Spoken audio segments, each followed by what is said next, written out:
2 Coríntios 4, versículo 7. Nós vamos ler do 7 ao 11. Quem encontrou aí pode dizer amém. Pode ficar em pé um pouquinho, só para exercitar de novo assim. Isso. E aí nós vamos ler juntos.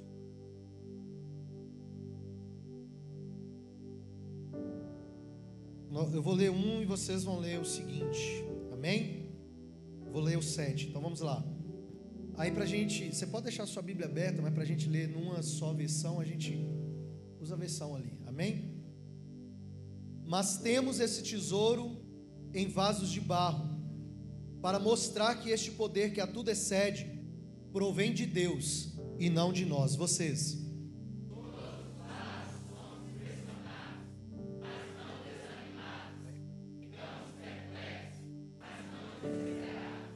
Eu vou ler o 9.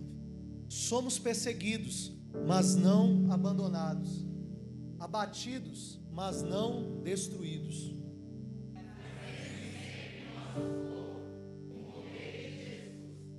Outro microfone.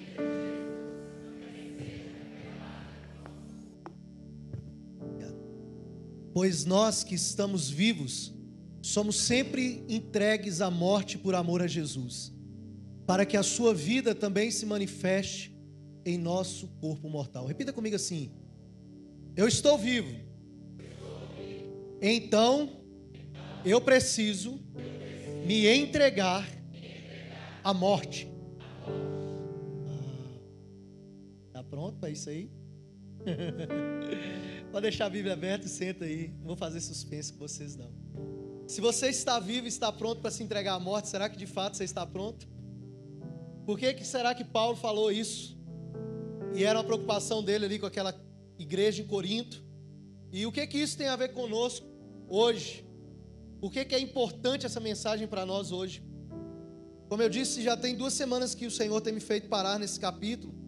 E a percepção que eu tenho é que nesses últimos dias o Senhor de fato está nos espremendo, ou nos levando a um lugar onde nós possamos firmar bem as nossas raízes em maturidade e intimidade com o Senhor, para que diante das adversidades e problemas que possamos enfrentar, não venhamos paralisar. Já existe uma mensagem declarada e já existe uma palavra liberada. A Bíblia diz, e não sou eu quem falo, na segunda carta de Paulo a Timóteo, no capítulo 3, no verso 1, ele diz o seguinte, que nos últimos dias, quando será? Nos últimos, ou seja, no final de tudo, quando tudo estiver caminhando para o fim, nos últimos dias sobrevirão tempos trabalhosos, dias difíceis. E aí Paulo dá ali para Timóteo uma lista de situações que representam o que são esses dias difíceis. Ele fala sobre homens que serão arrogantes, homens que serão avarentos, homens que serão presunçosos, irreconciliáveis, mais amantes das coisas do mundo do que das coisas de Deus, ingratos, ímpios, blasfemos, desobedientes aos pais, sem amor pela família. Vocês estão vendo esses dias acontecendo, sim ou não? Ou só eu? Então já existe uma palavra e essas coisas elas não podem nos assustar. Essas coisas não podem, de alguma maneira, causar em nós um pânico ou um medo. Quando nós ouvimos de tantas coisas ruins e tantas notícias, e eu nem preciso citá-las aqui hoje, se você pegar aí o seu celular, fazer uma pesquisa sobre quais são as notícias de hoje, há quem brinca que diz que lá em Belo Horizonte tem um jornal que se você dobrar ele assim, chega a sair sangue, né? De tanta notícia ruim, de coisa ruim que se fala. Então, nesses dias que são difíceis, o que eu e você precisamos fazer? Nós declaramos que nós que estamos vivos precisamos nos entregar à morte por amor a Jesus. Como então entender esses dias difíceis? Como uma oportunidade de enxergar o cumprimento profético de Deus para as nossas vidas. Como entender esses dias difíceis?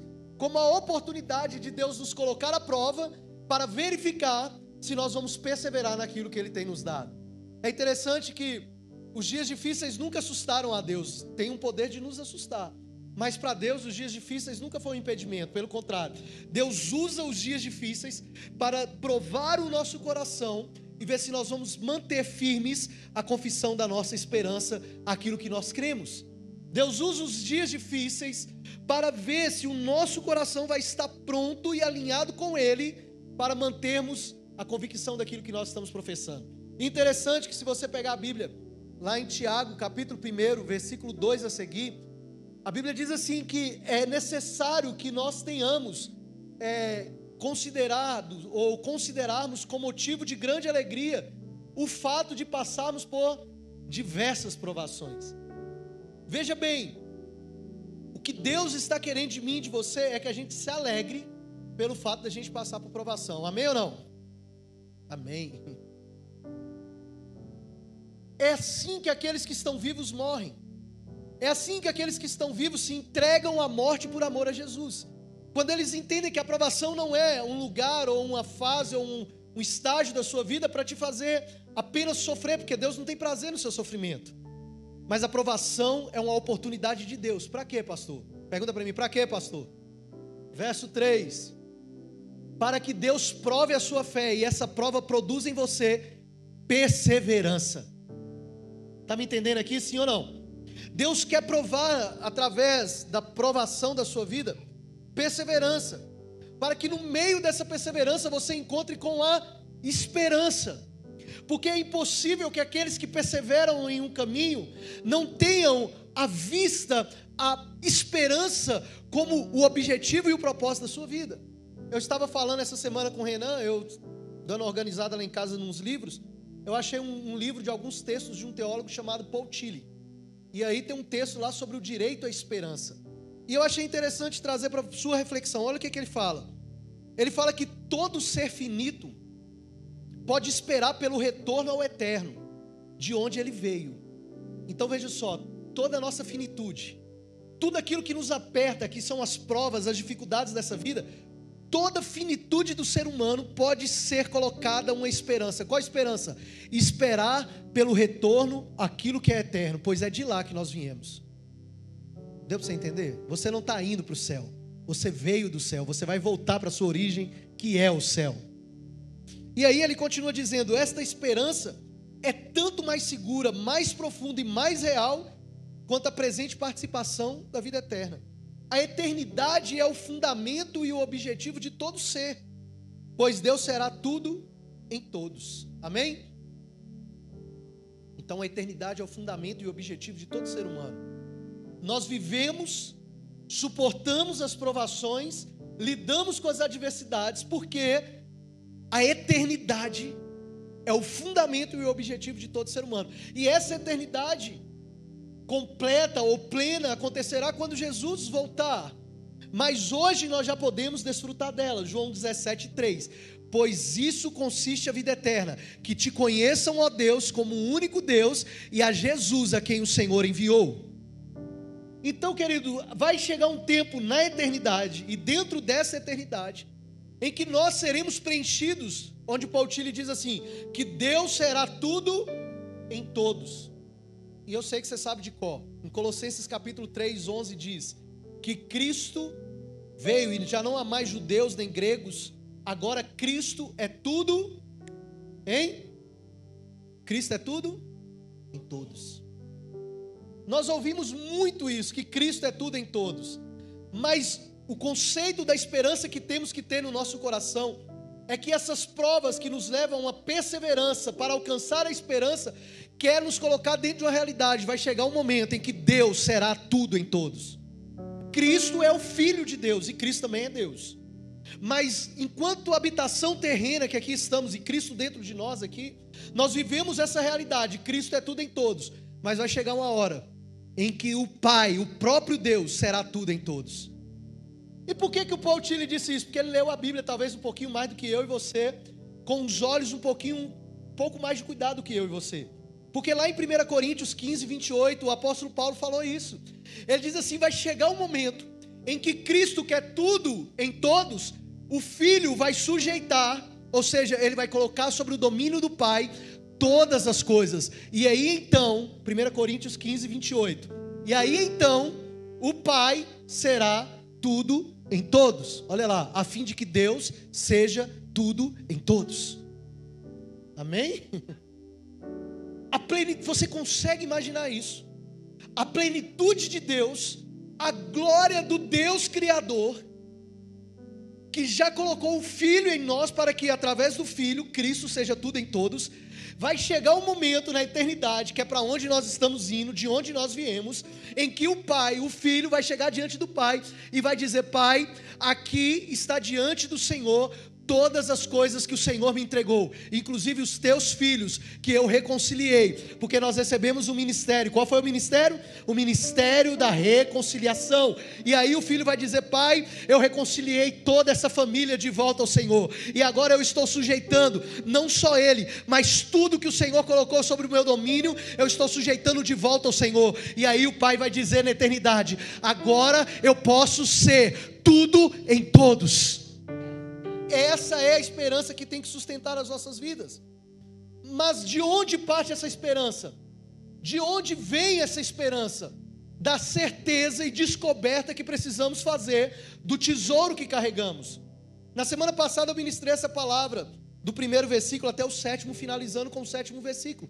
Mas temos esse tesouro em vaso de barro, para que a excelência de que tudo que provém vem de Deus e não de nós, para nos trazer a consciência de que não é por causa das nossas condições ou habilidades naturais, mas é por aquilo que Deus escolhe fazer em nós. Então eu preciso conhecer o tesouro verdadeiro, e a descoberta desse tesouro verdadeiro me leva a uma certeza: o verdadeiro tesouro que há dentro de mim, dentro de você, é Cristo Jesus, o nosso Senhor.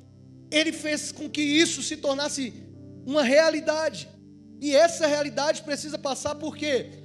Pela visão e pela percepção de termos os nossos olhos espirituais abertos.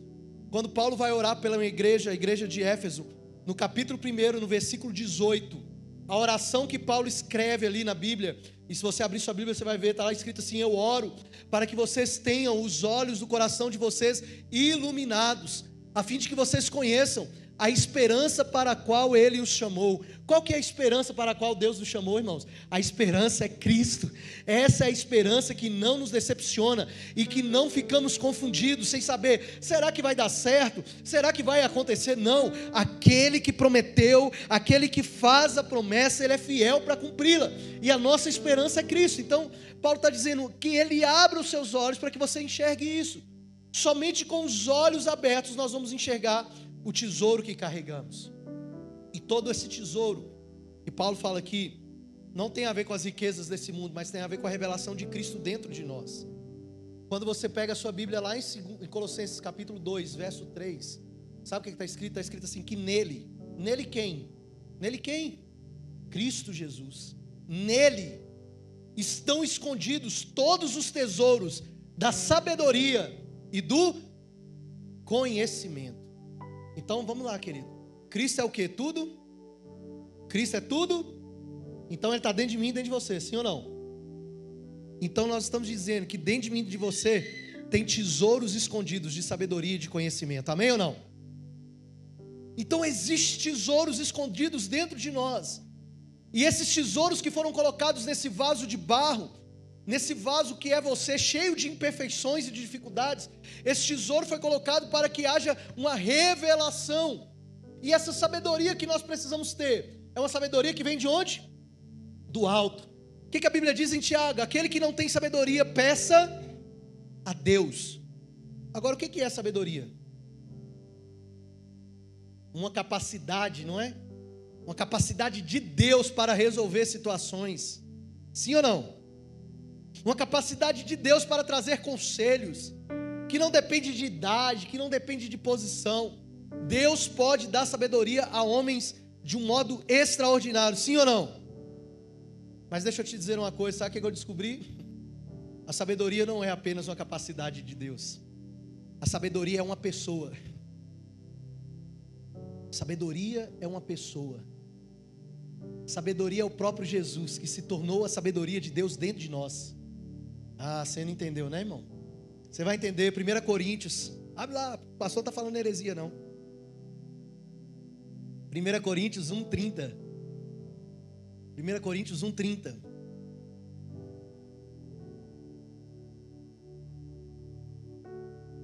E porém, por iniciativa dele. Iniciativa de quem? De Deus.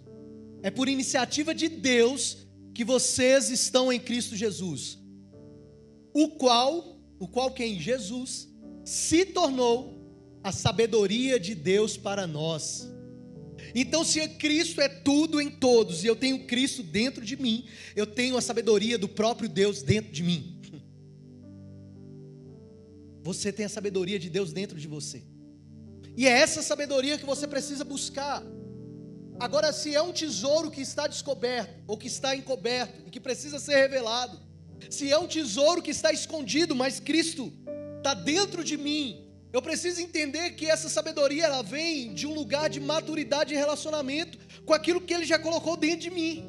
Eu preciso desenvolver uma vida com Deus, para que nesta vida, eu veja as dificuldades e tribulações, provações, e permaneça confiante naquilo que Deus tem para a minha vida. O que isso me custa? Custa o sacrifício de buscar, o esforço de renunciar. Quando Salomão escreveu Provérbios, ele falou: olha, busca sabedoria como aquele que busca prata e ouro.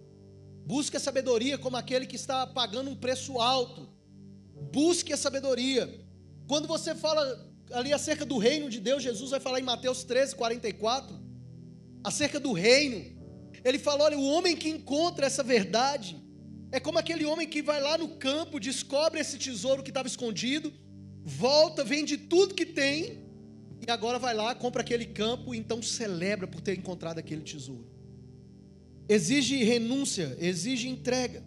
E eu quero compartilhar com vocês ainda algo sobre o que Deus nos ensina então, dentro dessa sabedoria. Eu quero que você volte aí para o texto de 2 Coríntios, o versículo 8 e 9, de 2 Coríntios, nós vamos ler palavra por palavra, e eu quero bem pontualmente trazer algumas coisas que eu li ali estudando um pouquinho, né? Lá o Norman Champlin, versículo por versículo, ele fala palavra por palavra dessa aqui, e ele faz um contraste aqui do que Deus fala através da vida de Paulo. É fantástico. E eu queria que você guardasse bem no seu coração, porque aqueles que receberam a sabedoria de Deus, aqueles que têm Cristo dentro deles, precisam entender o que passa. E aquilo que você passa, aquilo que eu passo, tem um propósito. Amém? E qual que é o propósito? Revelar a glória de Cristo dentro de nós. Revelar a vida de Cristo. O primeiro contraste no versículo 8 fala assim: de todos os lados somos atribulados. Diga comigo, atribulados. Tem alguém que já se sentiu atribulado na vida aqui? Ou só eu? Mas eu quero que você, antes de fazer esse palavra por palavra, pensa comigo o seguinte: essa primeira palavra, atribulado, está relacionada às pressões que são de fora. Aquilo que vem de fora para tentar entrar dentro de nós. E a segunda palavra sempre vai ser a resposta daquilo que temos dentro de nós. Olha a sabedoria de Deus se manifestando. A sabedoria de Deus me ensina e te ensina que as coisas que vêm de fora, elas não são capazes, e elas não podem ser capazes de tirar a paz que nós temos dentro de nós através de Cristo. Entenderam? Então, atribulados. O que significa ser atribulado? Alguém que está sofrendo uma grande pressão, alguém que está oprimido, afligido, alguém que olha para um lugar e você vê uma circunstância, e aquela circunstância não admite para você nenhum tipo de escape, de solução. E se você não tiver sabedoria, o que você vai fazer? Você vai se deprimir, você vai se entristecer, você vai se frustrar, você vai ficar sem esperança. Mas o que o apóstolo Paulo diz é o seguinte: de todos os lados nós somos atribulados, mas não angustiados. Amém? Angustiados. O que significa ser angustiado? Nós não somos esmagados pela situação. Nós não somos confinados a uma situação. Nós não ficamos restritos a uma situação. A gente tem que estabelecer o seguinte: existe um perigo vindo de fora, mas dentro de mim eu tenho uma segurança. A segurança que eu tenho é que o meu Deus me livrará de toda e qualquer situação que tentar me atribular e me pressionar e me apertar, porque eu sei em quem eu tenho crido. Então, de tudo a gente é atribulado, mas nós não somos angustiados. Não ser angustiado significa ter a sabedoria de entender que pode até vir uma pressão, mas ela não tem poder para me esmagar, para me pressionar, porque eu sei que tem um escape, porque fiel é Deus, que antes da prova também nos dá o escape. Então eu preciso entender que ainda resta um espaço. A segunda parte desse versículo diz: nós ficamos perplexos. O que é ficar perplexo? é ficar desorientado. Como alguém que olha para uma situação e fala assim: e agora? Alguém que entra em dúvida. O contrário da fé não é a incredulidade, é a dúvida. Então, ficar perplexo é alguém que olha para alguma situação e fala assim: não tenho um rumo, não sei o que vou fazer. E ao contrário do que alguns pensam, como pregam muito hoje nessa teologia triunfalista, vai chegar momento na minha vida e na tua vida que a fé tende a sofrer algum baque, alguma adversidade, algum problema, e a gente ficar perplexos, sem saber o que nós vamos fazer. E a mesma palavra para perplexidade é também a palavra que Paulo usa em desânimo. E aí ele diz assim: você pode até ficar perplexo, você pode até ser testado por circunstâncias que te levem a um lugar de ficar desorientado, sem saber o que vai acontecer, mas ainda assim, você não vai ficar desanimado, porque Deus não te testa além do que você pode suportar. Deus não te dá uma prova além do que você possa carregar. Isso é ter fé. Dando sequência, o terceiro jogo de palavras aqui é perseguido. Quem de nós já não se sentiu perseguido? O apóstolo Paulo, ele fala assim: olha, eu estou, talvez por todos os lados, sendo perseguidos. E o principal sentimento de quem é perseguido é se sentir abandonado, é se sentir sozinho. Ninguém me ama, ninguém se importa, todo mundo me critica, todo mundo me julga. E o que Paulo está passando quando ele escreveu essa carta aos Coríntios é o seguinte: ele está sendo perseguido pelos judeus, que antes ele fazia parte, e agora pelos irmãos cristãos que não estão aceitando Paulo, e que estão olhando para Paulo e dizendo assim: ele quer se aparecer, pode deixar, ele quer se aparecer, ele quer fazer gracinha. Por isso que Paulo falou várias vezes aqui na segunda carta dele aos Coríntios: eu não estou pregando a mim mesmo, eu não estou falando de mim, eu não estou falando do que eu penso, eu estou pregando a Cristo. É por isso que na primeira carta de Coríntios 2:2, Paulo fala: eu não quis saber nada entre os homens, a não ser Jesus Cristo e este ressuscitado. Então quem se sente perseguido, se sente muitas vezes sobre um forte ataque pessoal de calúnias, de acusações. E aí, o que a Bíblia diz? Paulo fala: você pode até se sentir perseguido, mas você não está desamparado. Querido, Deus está querendo dizer para mim e para você nessa noite que a gente pode até se sentir perseguidos, caluniados, expulsos, não aceitos, cheio de ataques pessoais contra as nossas vidas, mas nós não estamos desamparados. Sabe por quê? Porque Deus não nos desampara, Ele não nos abandona. Está lá em Hebreus, Ele disse isso: porque eu sou Deus que não te desamparo, eu sou Deus que não te abandono. E quando Paulo foi escrever lá para Timóteo, sabe, é um texto que a gente ama citar nos funerais, né? 2 Timóteo 4:7, todo mundo sabe: combati o bom combate. Crente, não crente, todo mundo usa esse texto. Combati o bom combate, acabei a carreira, guardei a fé, e agora está me reservada a coroa da justiça. Mas por que Paulo escreveu isso para Timóteo? Porque ele teve uma consciência. E qual consciência? De que Deus não o desamparava, de que Deus não o deixava sozinho, de que Deus não o deixava para trás como alguém esquecido. E no verso 17 desse texto, sabe o que Paulo fala para Timóteo? Timóteo, verso 17: o Senhor me assistiu. A NVI diz: o Senhor sempre esteve do meu lado. Irmão, quando nós reconhecemos a sabedoria de Deus que habita dentro de nós, o tesouro que carregamos, ainda que sejamos ou que estejamos sendo perseguidos, nós temos a certeza de que o Senhor está sempre do nosso lado, e que é Ele que nos fortalece, é Ele que nos dá força para irmos para cima e brigarmos com as pessoas e nos defendermos, não, para suportarmos como um bom soldado de Cristo, em silêncio, as afrontas, as perseguições, sabendo que essa sabedoria e glória há de se revelar quando Jesus vier, e Ele vai nos entregar a coroa da justiça, e Ele vai poder olhar para mim e para você e dizer: vinde bendito do meu Pai, possua por herança aquilo que está preparado para você desde a fundação dos séculos. Mas nós precisamos suportar com graça o que Deus está nos entregando. E por fim, Paulo faz um outro contraste. Ele diz: a gente pode estar batido. Sabe o que significa? Ele diz assim: você pode até estar sendo jogado em terra, o diabo pode até esbofetear você um pouquinho. Quando ele diz isso, ele está dizendo assim: com frequência talvez o inimigo te bata, te derrube. Mas eu quero te dizer uma coisa, você não vai ficar prostrado. Você pode estar batido, mas você não está destruído. Você pode, talvez, no meio de uma batalha, tomar uns tapas do inimigo. E por que Paulo falou isso? Porque ele tinha essa experiência prática. Em 2 Coríntios 9, se eu não me engano, ele fala assim: por 3 vezes um mensageiro de Satanás veio me esbofetear. E aí, sabe o que aconteceu quando isso ocorreu com Paulo? Ele recorreu a Deus. E quando ele recorre a Deus, ele diz assim: Deus, olha, o mensageiro de Satanás está me esbofeteando, ele está me batendo, tira de mim esse espinho da minha carne. E aí Deus fala com ele: não, Paulo, deixa eu te falar uma coisa, não se importe com isso, ele pode até bater em você um pouquinho agora, talvez você pode até sentir que está lá embaixo, caído no chão, mas a minha graça, o meu poder se aperfeiçoa na sua fraqueza, porque quando você está fraco, aí é que você é forte. Quando você acha que está caído, abatido, destruído, é aí que eu estou com a minha destra te levantando e te sustentando. O segredo da vida cristã, querido, é saber que o viver é Cristo e o morrer é lucro. A gente pode até estar abatido, mas não destruído. O diabo pode até achar que ganhou alguma coisa, mas ele não tem poder para nos destruir, porque maior é o que está em nós do que o que está no mundo. Quem já assistiu o Rock Balboa aqui? Cadê o Rock Balboa? Gostaram aí, né? Os mais antigos, né? O Thales levantou a mão ali, Thales. Não sei se você sabe disso, não sabe? Então tá bom.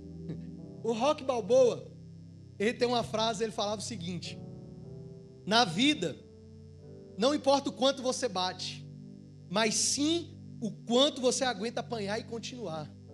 Porque no final de tudo, o que te faz vencer é você ter a capacidade de suportar e seguir em frente. Conseguiu entender isso? No Evangelho, a sabedoria de Deus nos ensina isso. Na vida, o que importa não é o quanto a gente consegue bater de volta, não é o quanto a gente consegue se levantar e dar porrada, e retrucar, e dizer, e mostrar. Na vida, o que importa é o quanto a gente está disposto a suportar as pancadas, porque por um momento, o diabo pode até tentar nos golpear, ele pode até nos bater um pouquinho, mas vai chegar uma hora em que o Senhor virá para colocá-lo no seu devido lugar, porque na verdade Ele já o colocou, que é debaixo dos seus pés, e Ele vai vir para julgar todas as nações, homens, grandes, pequenos, e o Senhor virá, e quando Ele vier, nós vamos reinar com Ele em glória. Então, querido, se existe algo que você pode fazer, é se entregar à morte, por amor a Jesus.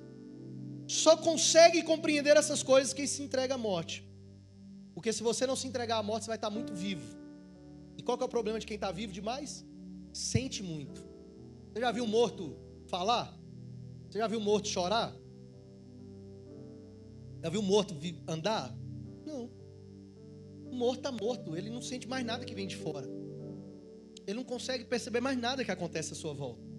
E essa morte que eu quero compartilhar com você hoje aqui não é uma morte literal, é uma morte no sentido espiritual do nosso eu. Esse é o maior desafio.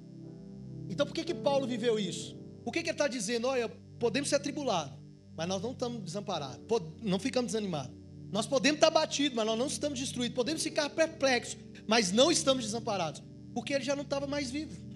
É por isso que ele convida aquela igreja e diz: vocês que estão vivos, nós que estamos vivos, precisamos nos entregar à morte, por amor a Jesus.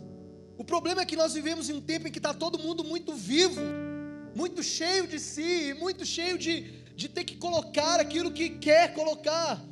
Nós vivemos em uma era em que esse negocinho aqui deu um poder, né, de lugar de fala. Então, se você não tem um lugar de fala na sociedade, se você não é pernambucano, paraibano, se você não é negro, se você não usa o Black Power, você não tem lugar de fala, você não pode falar. E aí está todo mundo querendo falar um tanto de coisa. E o que eu e você como igreja precisamos entender é que nesses dias nós precisamos nos posicionar para falar uma única coisa: a verdade que liberta, que é Jesus Cristo. Mas para isso a gente precisa morrer. Por quê? Porque se a gente for falar de um lugar de ofensas, de um lugar de disputa, de um lugar de que eu vou ser perseguido, vão me bater, vão me fazer, irmão, isso não tem problema algum. Sabe por quê? Porque para nós o viver é Cristo e o morrer é lucro. Quando Pedro estava pregando e ele foi colocado diante do sinédrio e falaram com ele, lá em Atos, Pedro, para de pregar. João, para de pregar. Sabe o que eles falaram? Tudo bem, nós vamos obedecer a sua ordem e vamos parar de pregar. Foi isso que eles falaram? Não. Depois de curar um paralítico na porta do Templo Formosa, quando eles foram orar, em Atos 4, eles falam assim, o Sinédrio reúne e fala, para de pregar, e eles falam, não, eu não posso deixar de falar daquilo que temos visto e ouvido. E no versículo 29 de Atos 4, eles falam a seguinte coisa, eles falam, Deus, o Senhor está ouvindo o que estão dizendo ao nosso respeito, o Senhor está ouvindo as ameaças que estão fazendo, concede aos teus servos coragem para continuar anunciando a tua palavra, ou seja, a perseguição, a morte nunca parou a verdadeira igreja do Senhor, aqueles que entendem que foram chamados para se entregar à morte por amor a Jesus. E esses homens aqui, Manuel, eles estavam dispostos a se entregar à morte de verdade, fisicamente, tanto que morreram. Pedro, quando foi crucificado, ele foi crucificado de cabeça para baixo, porque ele não se achou digno de ser crucificado como Jesus. André, a cruz de Santo André, já viu falar? A cruz de X ali perto das linhas ferroviárias, porque ele foi crucificado em X. Homens que foram cerrados ao meio como Tiago.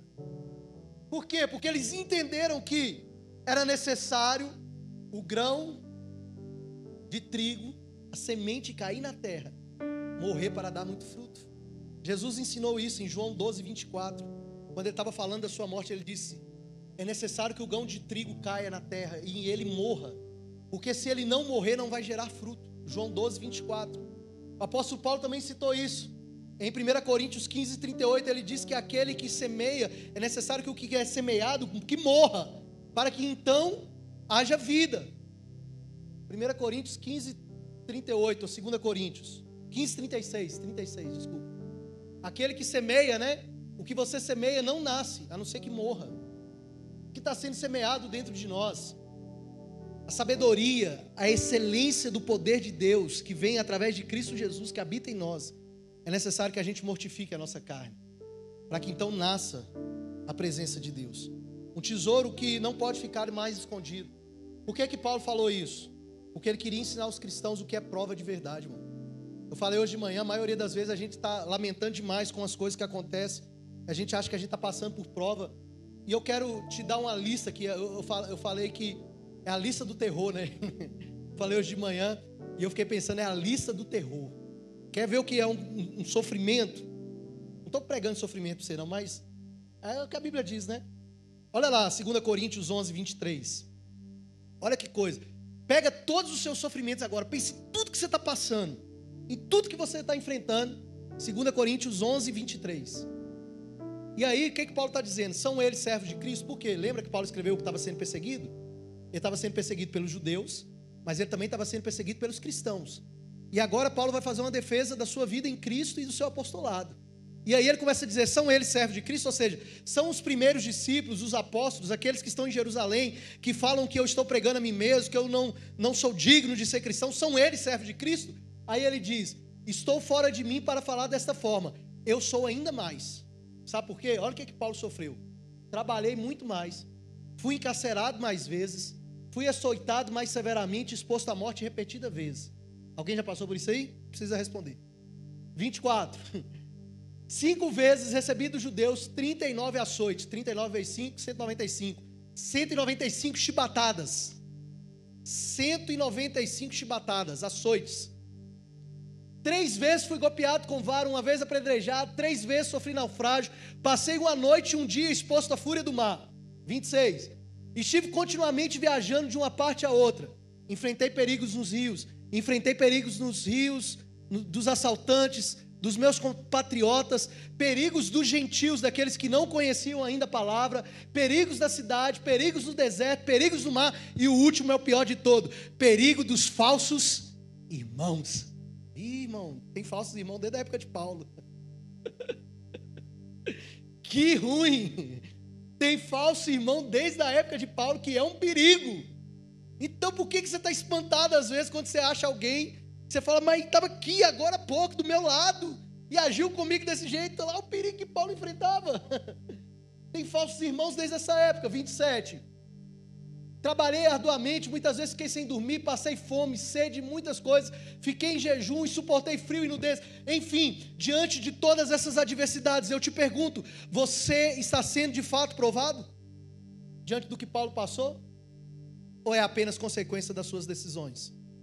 Porque tem muita coisa que é consequência das nossas decisões. E a gente acha que é Deus provando. E a gente acha que é Deus testando. São coisas que muitas vezes nós fazemos errados. E a gente precisa assumir. Sim ou não? E aí, queridos, deixa eu te falar uma coisa. Por que Paulo viveu tudo isso? Para nos ensinar uma realidade. Ele sabia passar por qualquer coisa. Ele sabia enfrentar qualquer tribulação.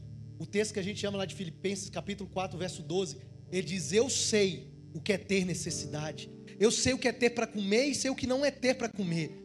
E a coisa que a gente mais gosta de citar é que Paulo, ele aprendeu isso para trazer para mim e para você um texto que a gente cita de olho fechado, o versículo 13. Ele diz: posso todas as coisas. Tá fraco, irmão. Posso todas as coisas. Então é isso. A gente passa por provação para que a gente reconheça que o que podemos, que o que temos vem dele, e que é ele que nos fortalece em meio às adversidades, que não tem como a gente fugir dessas adversidades, porque são elas que nos habilitam a confiar, a acreditar e a saber que Deus está do nosso lado. Quando Paulo, ele vive tudo isso, ele faz um convite ainda para Timóteo. Em 2 Timóteo 2,3 ele diz: Timóteo, meu filho, sofra, pois comigo, como um bom soldado de Cristo. Ele não só sofre, mas como ele convida para sofrer. Porque se você pegar alguns versículos anteriores, ele vai dizer assim, 2 Timóteo 1, no versículo 11, ele fala: eu não me importo de passar por prisões, eu não me importo por passar por adversidades e provações. E no versículo 12 ele declara: porque eu sei em quem eu tenho crido, e eu estou certo de que Ele é poderoso para guardar o meu depósito até o dia da sua vinda. Eu sei em quem eu tenho crido. A minha pergunta para você hoje é: você tem certeza em quem você está crendo? Tem de fato certeza em quem você crê? Em quem você crê? Em quem nós cremos? Nós cantamos aqui, como é que é? Haja o que houver, venha o que vier, Ele vai prover. Nós dizemos aqui que não é chuva, não é vento, não é tempestade. Ele vai vir. Ele vai vir. Não está entendendo, né, irmão? Ele vai vir em seu favor. Só que qual que é o problema? A gente se perde demais nas coisas. E tudo que Deus quer gerar em nós é uma firme convicção de quê? De que se esses sofrimentos estão acontecendo é porque Ele quer ensinar alguma coisa para mim e para você. Sabe qual é o principal? Ele quer nos ensinar que Ele, enquanto esperança das nossas vidas, Ele não apenas é a esperança, Ele nos deu o direito de crer nessa esperança. Uma esperança que não nos decepciona, uma esperança que não nos frustra.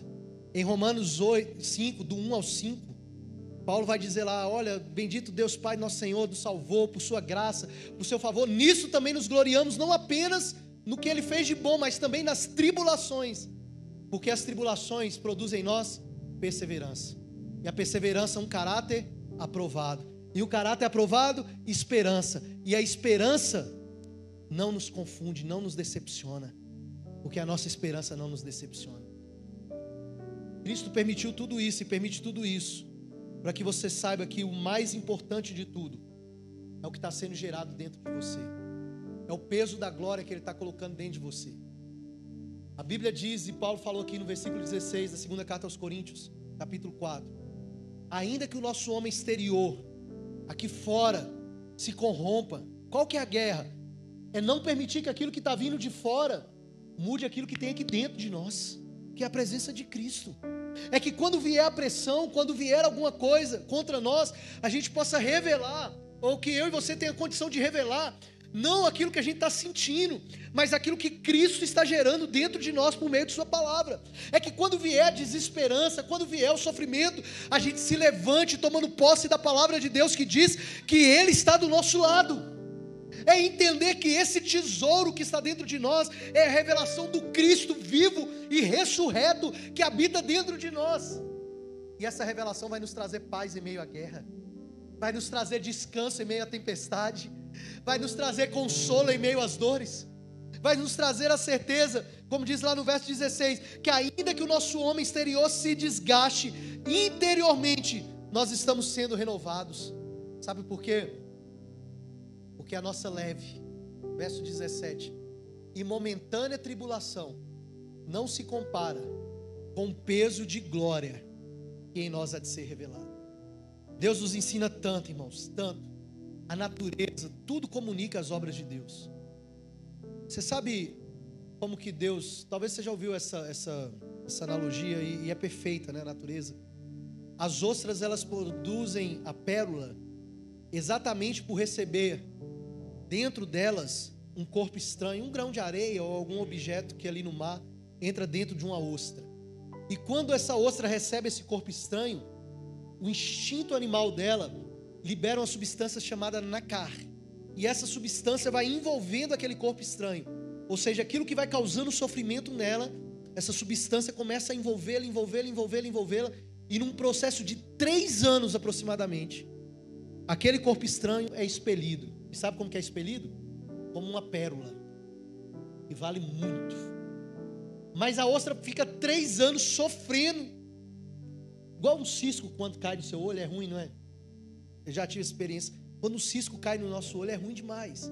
É quase a mesma sensação que a ostra sente.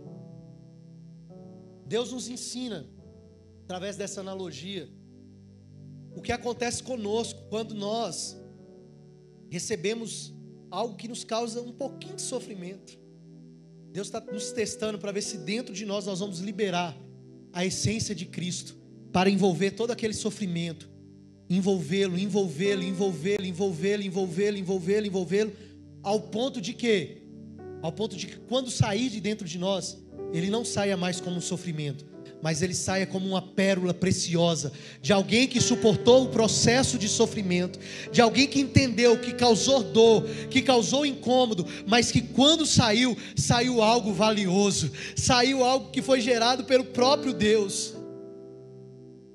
Você só vai conseguir fazer isso se você olhar da maneira correta. Eu quero liberar essa última coisa aqui do seu coração. Paulo finaliza esse texto da segunda carta aos Coríntios, capítulo 4, dizendo o seguinte: irmãos, versículo 18: assim, fixamos os olhos não naquilo que se vê, mas no que não se vê. Fixamos os nossos olhos não naquilo que se vê, mas naquilo que não se vê. Sabe o que isso significa? Você está olhando demais para o lugar errado. Você está olhando demais para a tribulação, para o sofrimento, para a angústia, para as perdas, para aquilo que está te incomodando. Se você está fixando seus olhos naquilo que se vê, olha o que ele continua dizendo: o que você consegue ver é transitório, é passageiro, é efêmero, vai acabar. Mas aquilo que você não vê, isso sim é o que você deve olhar, porque aquilo que você não vê é eterno, é sobrenatural, é poderoso, é glorioso. Ah, pastor, como que eu vou ver isso? Orando para que Deus abra os olhos do seu coração e você seja iluminado para enxergar a realidade de Cristo. Os cânticos dos degraus, ou o cântico da peregrinação dos salmos, do Salmo 120 ao Salmo 136 aproximadamente, é o cântico quando o povo de Jerusalém está voltando para Jerusalém, depois de ter passado 70 anos na Babilônia. E o que eles vão encontrar lá em Jerusalém? Jerusalém destruída, o templo acabado, as portas queimadas e o muro derrubado. E aí eles começam a cantar aqueles cânticos, do Salmo 120 até o 136. E o que é o cântico do Salmo 121? É um convite de Deus para não olhar para a situação, porque eles elevam os olhos para os montes. Eles olham para os montes de Jerusalém. Jerusalém está cercada por montes, e eles lembram de como foram arrancados ali pela Babilônia, de como eles destruíram o templo, de como eles queimaram as portas, de como eles quebraram os muros. E aí eles começam a cantar e a orar esse salmo dizendo: eu elevo os meus olhos para os montes, de onde me virá o socorro? O meu socorro vem do Senhor, que fez os céus e a terra. Não dormitará aquele que me guarda, não tosquenejará aquele que me guarda. O Senhor estará atento, estará sempre em alerta, Ele não dorme. O Senhor é o seu protetor, como a sombra que o protege, Ele está à sua direita. Fique sobre seus pés, vamos finalizar, querido. Eleve os seus olhos para os montes. Eu quero te convidar a entender que não tem a ver com negar situações difíceis, não tem a ver com não reconhecer situações difíceis. Você até pode chorar por elas, na verdade você deve chorar por elas, sim. Você deve ir para diante de Deus e falar: Deus, não está bom, não é desse jeito que eu queria realmente, mas o Senhor sabe. Você pode até se lamentar por elas, mas você deve se contentar. Se contentar é diferente de se conformar. Você não deve se conformar. O conformado aceita e ponto. Aquele que está se contentando, ele sabe que aquilo que ele está passando tem um prazo de validade, logo acaba. Por quê? Porque Deus está dentro dele. O Altíssimo é a sua morada. Ele não dorme, ele não vacila, ele não cochila, ele não muda, nele não há sombra de variação. Aquilo que ele promete, ele cumpre, aquilo que ele falou, ele faz. Então deixa eu te fazer um convite: tire os seus olhos daquilo que é transitório, daquilo que é terreno e passageiro, e comece a colocar os seus olhos naquilo que é sobrenatural e espiritual. Quantos entendem isso aqui nessa noite? Glória a Deus. Feche seus olhos e ore ao Senhor então. Existe um tesouro que já foi colocado dentro de você, e esse tesouro é para que você saiba que, ainda que você se sinta atribulado, você não vai se sentir mais angustiado, porque tem um lugar para você recorrer, tem espaço para você entrar dentro da dimensão de quem Deus é e do Deus que está dentro de você. Ainda que você fique perplexo em algum momento da sua vida, e talvez você chegou aqui hoje pensando: o que eu vou fazer? Eu estou sem rumo, sem direção. Eu quero te dizer: não desanime, não pare, não desista. O Senhor está do seu lado e Ele vai te ajudar a vencer essa dificuldade. Ainda que você sinta que está pressionado, perseguido, você não está esquecido, você não está abandonado. O Senhor disse: pode porventura uma mãe esquecer do seu filho? Ainda que a mãe esqueça do seu filho, diz o Senhor: eu todavia não me esquecerei de ti, te tenho anotado na palma da minha mão. Deus, quando olha para as suas mãos, Ele vê o seu nome escrito lá. Ainda que você tenha apanhado um pouco, chegou aqui hoje abatido, talvez até mesmo dizendo: eu estou arrastado, eu estou no chão, eu quero te dizer que você não está destruído. Você não vai morrer, você não vai perecer nesse deserto, você não vai ficar dessa forma, porque o Senhor vai te levantar. Se você se entregar à morte por amor a Cristo, não há situação que Ele não possa resolver, porque para Deus nada é impossível. Ah, Jesus, nós te agradecemos, Pai. Nós te agradecemos, Senhor, por Tua palavra e por Tua vida em nós. Ainda que o nosso exterior esteja corrompido, ainda que o nosso exterior, Senhor, esteja cansado, sobrecarregado, essa leve e momentânea tribulação não se compara com o peso de glória que o Senhor há de revelar a nós. Senhor, o que o Senhor tem para fazer, para realizar, é tão poderoso, é tão tremendo, e nós queremos colocar os nossos olhos em Ti. Nós queremos declarar que a nossa confiança e esperança está em Ti. Ah, Jesus, nós pedimos, ó Deus, que o Senhor traga aos corações aqui nessa noite a realidade do que o Senhor tem, Pai. Nós declaramos, Pai, o amor pelo Senhor, pela Tua palavra. Aquele que entrou sem esperança, que encontre esperança. Aquele que entrou triste, que encontre alegria. Aquele que entrou com dúvida, que encontre certeza pela Tua palavra, Senhor. Aquele que entrou sem fé, possa saber que o Senhor é o Senhor das nossas vidas. Nós te bendizemos e nos alegramos em Ti, Pai.